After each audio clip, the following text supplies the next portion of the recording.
What's up, y'all? Welcome back to Bluff City. This is episode number 17, and it's been a real long time since I've done an episode of Bluff City, and probably the only reason that I'm doing an episode right now is because Paradise Valley did not survive the Park Life update. I'll be talking a little bit more about that later on, but in today's episode, we're going to work on these 3 different projects, which are really unrelated. The first thing that you're seeing right now is I'm working on this pavilion or park, which I originally made for a gate for the Park Life DLC. And when Park Life first came out, I made a lot of different gates for the Park Life DLC. So y'all go ahead and check those out on the Steam Workshop if you have the Park Life DLC. If you don't have it, I highly encourage you to go ahead and pick it up and to really support the developers and support the game. But I originally made this as a gate, and I feel like it worked better as a park. I'm eventually planning on releasing the gate version as well. The first thing you saw in the time lapse was me actually deleting what I had made previously. I previously made this park just using these brick walls that I uploaded to the workshop. And so I wanted to go and redo this park and really make it a functional park versus just a series of props. As well as I also went back and updated those brick walls to match the texture of the park that I made. Moving on to the next thing that I'm working on is this skyscraper. This is the Raymond James building here in Memphis, Tennessee. Definitely one of the most distinct buildings in downtown Memphis. And I've been working on this asset for a long time, like over a year. And I just got so sidetracked and just a lot of different things going on that it really just never came to be. And then I started working on it again a couple of months ago. And again, I started changing the way I did skyscrapers.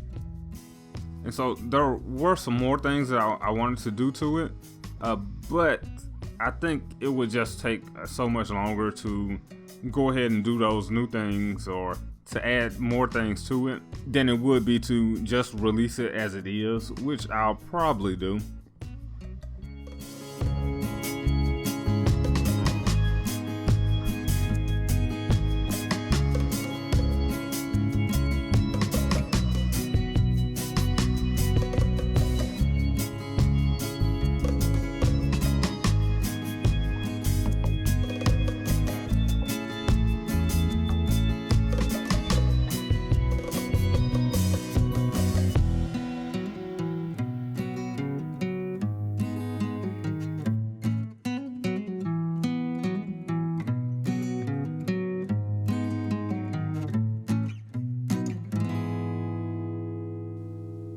And so the final project that I'm working on is Color's Nightclub. which is a LGBT friendly nightclub or bar. And what I've done with this asset is I've taken an existing building, which was one of my Beale Street assets, and I really retrofitted it, and I've taken like a single part of it and made it a single building. And so for this area, I wanted to kind of turn it into a real gay-friendly side of town. So I'm taking inspiration from different areas, mainly West Hollywood and LA. And one of the things that I noticed looking at Google Maps of West Hollywood was these rainbow-colored crosswalks, and so I wanted to make those. And I really like the way that they fit in, and using the movie tool to lower the decal really gets it to blend well. It blends well anyway because I did a really good texturing job on the decal. So I'm placing a little more of these pride flags in the area just to really bring the whole district together and to create a whole gay-friendly district, which is not something that you typically see here in the South. I'm also looking for a lot of signs to add to these buildings to really add a lot of color and a lot of life to these existing storefronts.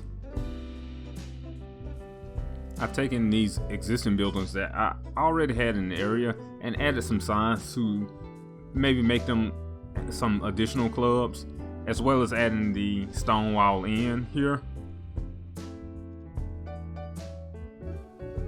So for the rest of the episode, I'm really just adding a lot of different details, some more signs, some trees, some grass, and just really filling in the area.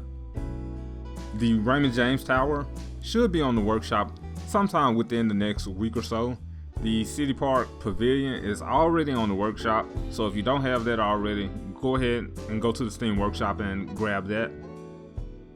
And the Colors Nightclub should be on the workshop by the time you're watching this video. So that's gonna wrap things up for today's episode, which I hope you enjoyed, and consider giving this video a like and subscribing to the channel if you haven't already. Also, you can keep in touch with me via Facebook and follow me on Twitter. If you have any comments or questions or suggestions for things that you'd like to see on the channel, then go ahead and drop a comment in the comment section below, and I will see all of y'all next time.